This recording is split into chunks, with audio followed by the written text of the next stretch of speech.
باپ ہی بھی پیدا کر سکتے ہیں، جیسے جناب عیسیٰ علیہ السلام کو پیدا کیا.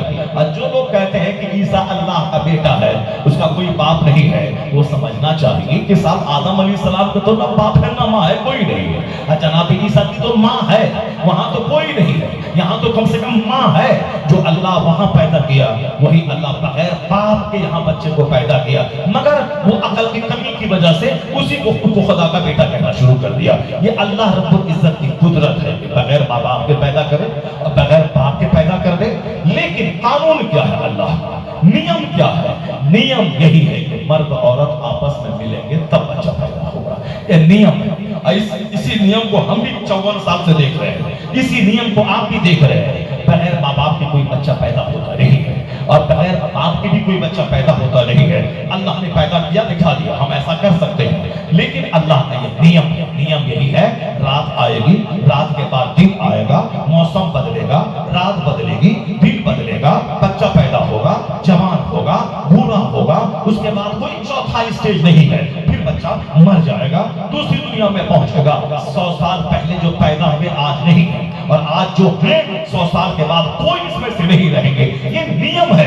ہر پیدا ہونے والے کو مر جانا ہے، ہر دنیا میں آنے والے کو فنا ہو جانا ہے. یہ اللہ کا نیم ہے، اور سارا کام دنیا کا نیمانوسار چل رہا ہے. والشمس تجری لمستقر لها ذلك تقدیر العزیز العلیم. یہ سورج اپنے ٹھکانے کی طرف روزانہ دوڑ رہا ہے. سورج ٹھہرا نہیں ہے، زمین ٹھہری ہے، سورج لگاتار انجان منزل کی طرف دوڑ رہا ہے.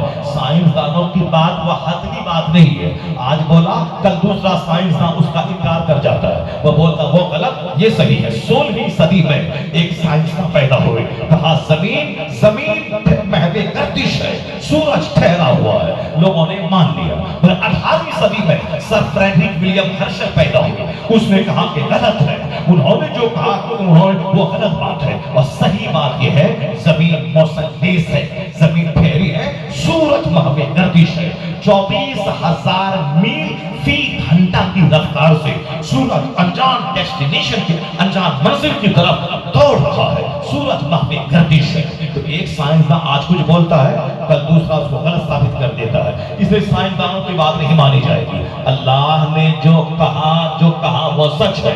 اب دنیا عدلیہ بدلے، اللہ کا فرمان بدلنے والا نہیں ہے. لا تبدیل لکلمات اللہ. اللہ کے کلام میں کوئی تبدیل there will be no any changing in the words of Allah. ایک کرنل ہال رائٹ انگلینڈ کا تھا، وہ ہندوستان کے ایک رشتہ دار عزیز الدین صاحب تھے. ان سے بولا اے عزیز الدین، تیرا مولانا بولتا اسلام از گریٹسٹ، اسلام سب سے بڑا ہے. تیرا مولانا کہتا ہے our prophet is the greatest، میرا پیغمبر سب سے بڑا ہے. why your prophet is great؟ تمہارا پیغمبر کیوں بڑا ہے؟ کوئی ریزن دو، کوئی سبب بتاؤ، کوئی کارن بتاؤ کہ کیوں بڑا ہے جو تمہاری سمجھ میں آئے. ایسے ہی کہہ دینے سے کہ ہمارا یہ باپ ہے، قطب ابدال ہے، کہنے سے نہیں ہو جائے گا نا. آج کل تو یہی زمانہ ہے.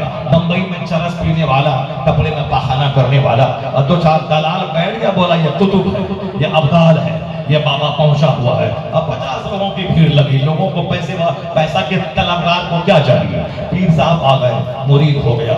اس امید پہ کہ جو پیر کا مرید ہوتا ہے وہ مالدار ہو جاتا ہے. جہاں 10 دن دیکھا مال نہیں بڑھا، پیر صاحب کو چھوڑ دیا. اب بولا کوئی بمبئی میں ایک بابا ہے، جو بھی ان کا مرید ہوا سب کار والا ہو جاتا ہے. یہ ان سے چلا گیا بمبئی، مرید ہوا اسی شوق میں کہ کار والا ہو جاؤں گا. 6 مہینہ گزر گئے، پیسہ نہیں بڑھا، کار نہیں آئی. بڑا یہ بابا بھی جھوٹا ہے، غلط ہے. کوئی بولا بہار کے سیتامڑھی میں ایک بابا ہے، جو ان سے مرید ہوتا ہے وہ کروڑوں میں کھیلنے لگتا ہے. یہ یہاں سے دوڑ کے پیسہ کرتا لے کے سیتامڑھی پہنچ جاتا ہے. بابا ہم جنت کے شوق میں آئے ہیں، زبان پہ جنت کا نام ہے اور دل میں ہے ارب پتی بننے کا ارمان.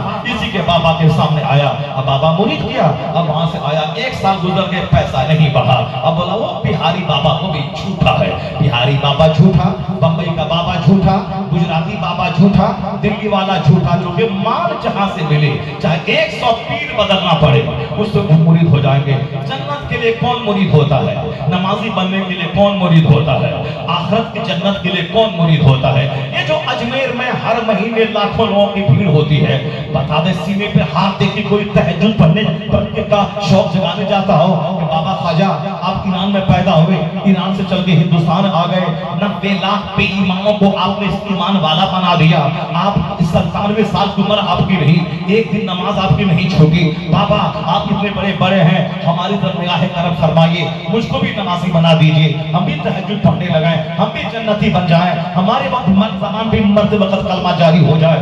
کوئی ایک بندہ 1 کروڑ میں نہیں ملے گا. وہ سب بابا میرے سورت کا ایک آدمی آیا تھا, وہ مزدوری کرتا تھا, بولا ہم کو مشین چاہیے, اس کے پاس 16 مشین آ گئی. ایک آدمی اون پاٹیا کا تھا, وہ بولا بابا ہم مزدوری کرتے ہیں, ہم کو کچھ دے دیجئے. وہ وہاں سے آیا 20 مشین اس کو آپ دے دیے. ایک آدمی بمبئی کا تھا, وہ ہر وہ سیٹ باکس صاف صفائی کا پنچر بناتا تھا, وہ ہر مہینے کی 6 تاریخ کو اجمیر آ گیا, بولا بابا ایک نگاہ کرم دے دیجئے. وہ آج 50 بس کا مالک ہو گیا ہے. بابا ہمیں بھی مالک بنا دیجئے, ہمیں بھی زمین دے دیجئے, ہمیں بھی مکان دے دیجئے. یہ کیسے اتنے لوگ اجمیر کے عرس میں پہنچتے ہیں, 50 لاکھ لوگ, اس میں سے کچھ وہ لوگ ہی ہوں گے جو جنت کے لیے پہنچتے ہوں گے, جو تبلیغ اسلام کا درد کے لیے پہنچتے ہوں گے, مصطفیٰ کی سچی محبت کے لیے پہنچتے ہوں گے.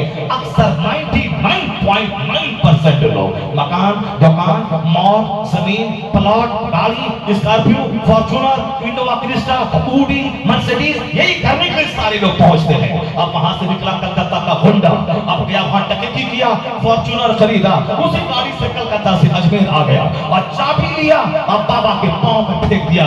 اب بابا آپ پچھلے بار آئے تھے اور آپ نے دیا ہے, فارچونر لے کے آئے, پہلے ایکٹیوا لے کے آئے تھے, اب فارچونر لے کے آئے ہیں. تو بابا تو قبر میں سب تماشا دیکھ رہے ہیں. اگر بابا اگر چاہیں تو سامنے آ کے 2 تماچا چہرہ پہ مارے. بدتمیز, ہم نے بولا تھا کہ چوری کرنا فارچونر لے کے آنا, ہم نے کہا تھا ڈکیتی کرنا فارچونر لے کے آنا, ہم نے کہا تھا کہ دوسروں کا پلاٹ زبردستی بیچ کر کے فارچونر لے کے آنا. حرام کی گاڑی لے کے آیا ہے, حرام کی گاڑی لے کے آیا ہے. غوث اعظم کے پاس بغداد کا بادشاہ سونے چاندی کا تحفہ بھیجا. غوث اعظم نے بولا نہیں لیں گے, کہا حضور قبول کر لیجئے, کہا نہیں لیں گے, کہا حضور قبول کر لیجئے. غوث اعظم نے پوٹلی لیا, اس کو نچوڑا تو سونے چاندی سے خون بہنے لگا, خون بہنے لگا.